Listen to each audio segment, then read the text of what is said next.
Hey, what's going on, y'all? It's been a while since I put out a video. This one is timely because it's going to be a review. As you can tell in the title and the thumbnail that this is about Superman. Now, I've never really been a fan of this character. I think making a character that's too powerful is kind of ridiculous. And what stories can you really tell? So I was never into it, never read any of the comics. I'm not a comic book guy.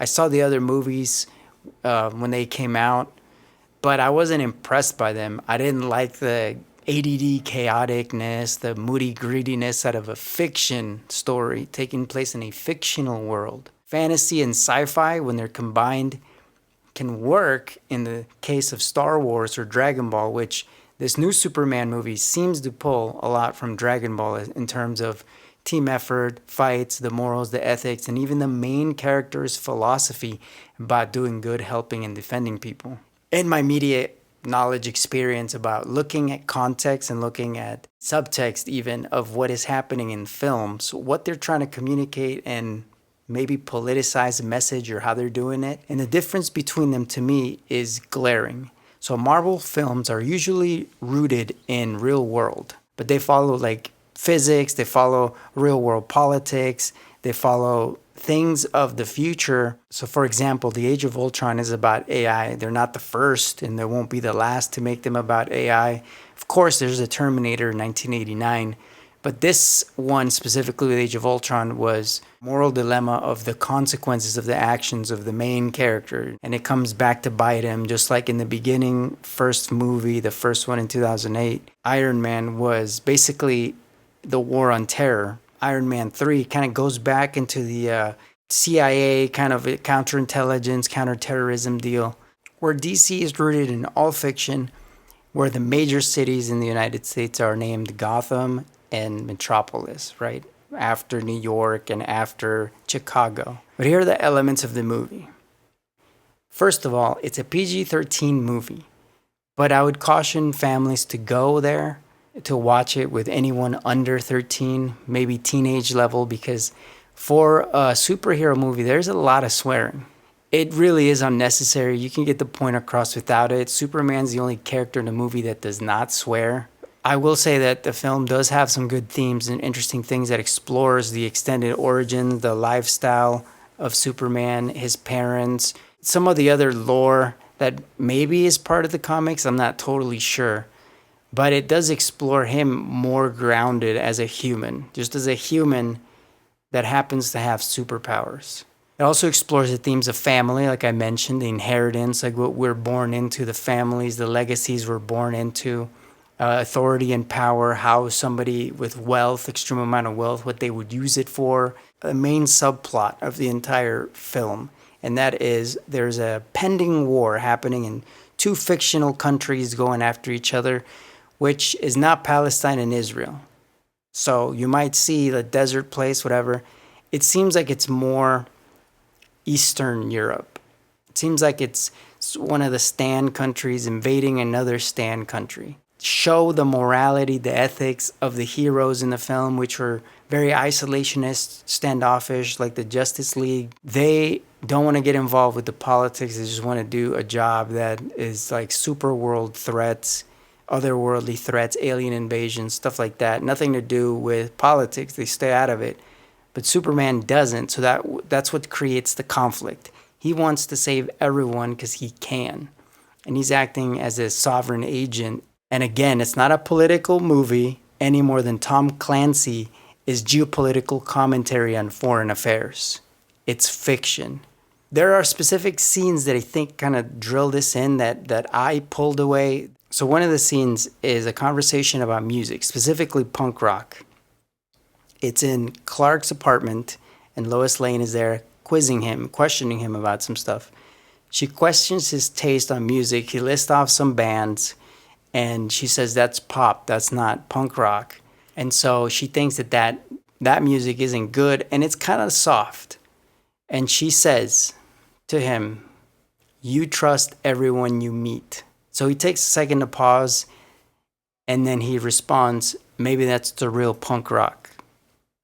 So what's the subtext? The subtext is with his identity or the information or how he trusts people in terms of giving them the benefit of the doubt. In the subtext of the music, punk rock, it's the opposite. So that was very significant because it reveals more of his character in the subtext of the conversation without having him necessarily say all of it. The other scene that was more towards the end, Lois takes him back to his Earth parents' house. He's eating a bowl of cereal.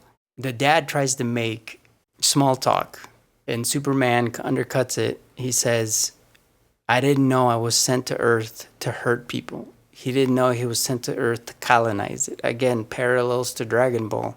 And the Earth dad said, as parents, we have to give tools for kids to figure it out. You know, you have to let them make fools of themselves and learn. Superman confronts Lex Luthor in his ivory tower deal, and he kind of shoulder checks him, makes him fly into the window. And he's like, what's your deal? You know, he's confronting him. He admits at this point as a character in his arc that he's envious that he doesn't have the power or the positioning or the authority that Superman has as a sovereign. He operates in the rules of the world with money and power and, you know, the absolute power of corruption. But he applies that to Superman. He's projecting that Superman could be that. So Superman rebuts that in a very impassioned speech about being a human. Every day I make a choice, put one foot over another, and I have to do what I think is right. I don't always know what's going to happen, but I do it anyway. And powerful scene. It was great. It was almost the moment where two opposing views almost unite. They almost kind of see each other.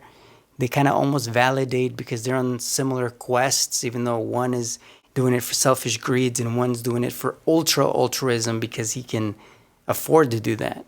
Superman's the altruistic type because he has the power and is almost invincible. Luthor has all the resources to do just outlandish, pretty much impossible things that you can't do with money. Again, this is all fiction. But the problem with some of the tone here is that then it's undercut.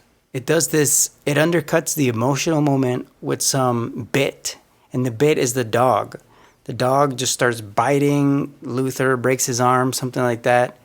And it was unnecessary to have that in there because for a second there, they almost connected. And that's the shameful part of it. That emotional beat was the most outlandish one. There's others that people might be more sensitive to that may or may not affect them or distract them, whatever it is. I don't think it's a big deal. Just that one scene. The punchline, the nail of this ongoing feud between them two is undercut by the dog. Superman comes for Lex Luthor's shiny dome and rocks him. And at this moment, there is a monologue delivered by Superman about his own humanity. And I said, this isn't corny, this is Superman. And I had chills because I was sitting there like, this guy's a symbol of hope. This is beautiful, this is inspiring. And then the dog jumps up out of nowhere and just attacks Lex Luthor like a literal rag doll. Do you understand what I'm getting at here? Now the dog is there for the plot. The dog really doesn't matter, but the dog does motivate Superman to take certain actions or, you know, call him for the plot to help him when there's a situation happening. That's my review. Trying to dive a little bit more into this content making part of it, just to see what I can do, just to see what is possible, and to see if anything will go viral, because I think there is a part of me that does want to explore the content. So let me know what you think.